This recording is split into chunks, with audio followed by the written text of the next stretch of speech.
sage-femme à qui on souhaite la même réussite que le relais à 50 mètres 4 nages. C'est la troisième journée, ça va être qui est là. Homme qui a été médaille d'argent hier. Les Françaises avec Mathilde, on va les apercevoir. Charlotte Bonnet, Mélanie Hennick, Anna. Court, qu'attendre de ce relais français?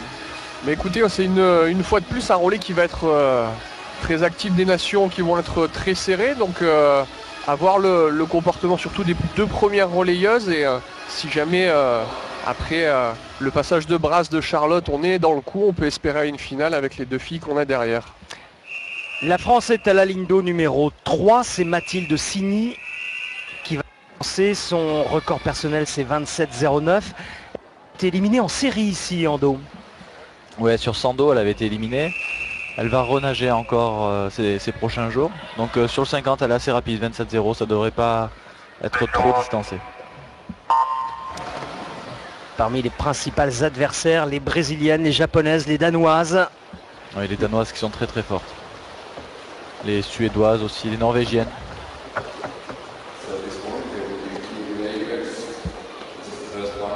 Et c'est Sakai Shio, la japonaise, qui a viré en tête. La brésilienne Medeiros, c'est pas mal. Mathilde Signy est un petit peu à la peine, la troisième en partant du haut. Elle vire en 4e position seulement. Place à Charlotte Bonnet, que l'on a entreaperçue dans les séries du 100 mètres nage libre. C'est plus une spécialiste d'ailleurs de crawl que de brasse. Oui, énormément. Qui fait pratiquement que du crawl, mais par manque de brasseuse, c'est Charlotte qui se débrouille pas trop mal sur la distance qu'on a décidé de mettre dans le relais ce matin. C'est la meilleure française actuellement en brasse. Elle a été vice-championne de France au championnat de France il y a 15 jours. Donc voilà, elle a été championne de France du 100 brasse, mais deuxième au 50. Le Danemark en tête devant le Brésil, la France toujours 4e, c'est Mélanie Hennick. Alors que l'on verra tout à l'heure en papillon, en finale du 50 mètres papillon cet après-midi. Oui, ça c'est bien, ça fait une autre répétition avant sa finale ce soir. Sans aucune pression, juste pour s'amuser avec les copines. Donc voilà, ça va lui faire du bien. Le matin, on prépare déjà la finale, même si on nage en relais pour une qualif. Par rapport à hier, on l'a vu réussir son virage, sa reprise de nage, ce qu'elle avait précisé hier au micro avoir raté. La France toujours 4e et place maintenant à Anna Santamans qui s'était fait éliminer en série du 100 mètres nage libre. Oui, ça va être compliqué pour les Françaises. Anna qui fait une chouette course, je pense qu'elle peut elle revient 3e. En touchant 3e, ça peut partir pour une finale ce soir peut-être. Ouais. Il n'y a que 2 séries, hein. Voilà. Donc ça doit pouvoir le faire pour les Françaises. Les Danoises touchent en tête devant les Brésiliennes, les Françaises 3e. Devant les Japonaises pour 4 centièmes de seconde. Donc 3e place, ça devrait en principe nous qualifier pour la finale. Et un très bon 23,74 pour Anna, qui est très rapide ce matin.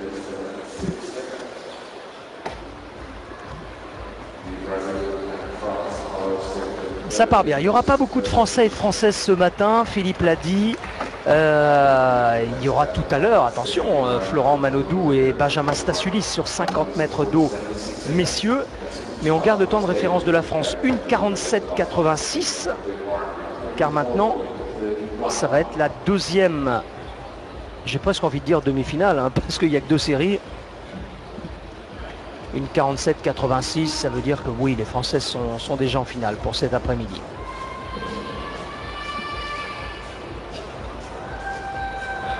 Et un gros écart entre les 5 premières, les 6e et 7e, Papouasie, Nouvelle-Guinée et Inde.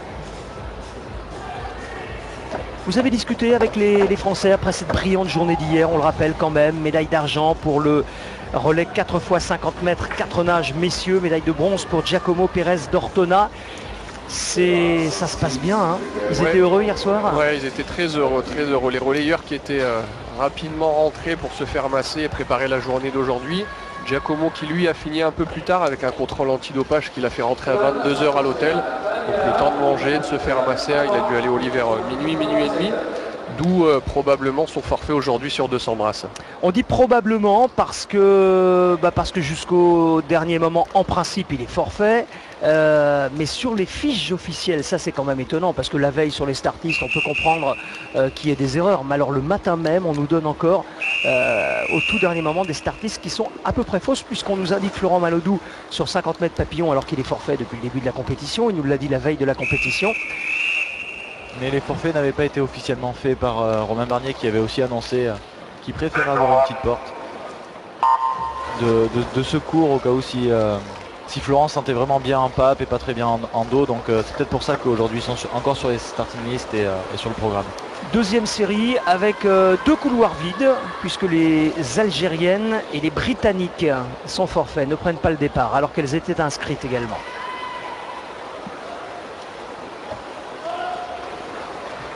Les Américaines tout là-haut, déjà en tête avec Félicia Lee devant la Chine et la Finlande. Emma Riney pour les Américaines.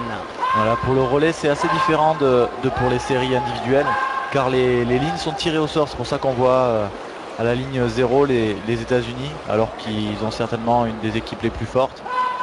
Voilà, c'est assez différent. On va pas voir souvent dans les relais ce qu'on peut voir dans les séries avec un peu en forme de flèche. Là, ça part un peu dans tous les sens. Les Américaines toujours en tête.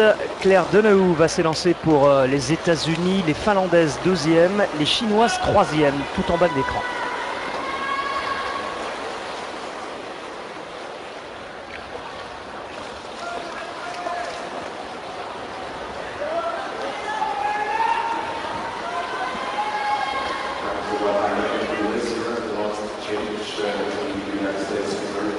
Dernier relais, les États-Unis avec Ware. Devant la Chine toujours.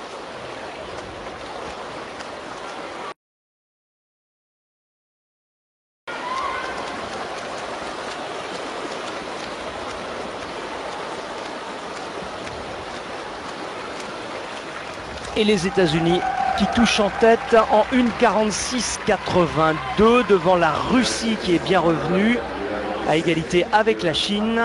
1:47,40. Ça veut dire que les Françaises sont qualifiées, ça c'est la première bonne nouvelle, mais on s'en doutait déjà. Et puis ça veut dire qu'au point de vue temps, elles ne sont pas très loin derrière.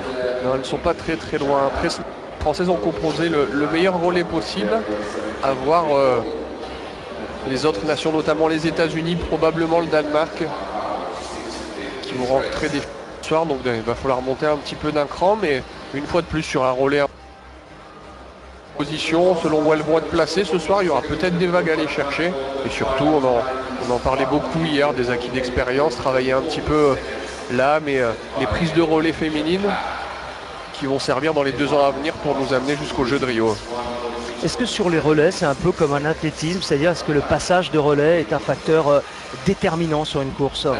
C'est très important, c'est très important. Les Françaises 6e, hein, parenthèse 6e temps de ces séries et donc qualifiées pour la finale cet après-midi. Oui, on a l'habitude de dire qu'un bon relais ou un bon relayeur, c'est quelqu'un qui est capable d'anticiper la prise de relais, donc d'être à moins de 15 centièmes sur une prise de relais, ce qui peut faire la différence si chaque athlète arrive à prendre 1 ou 2 dixièmes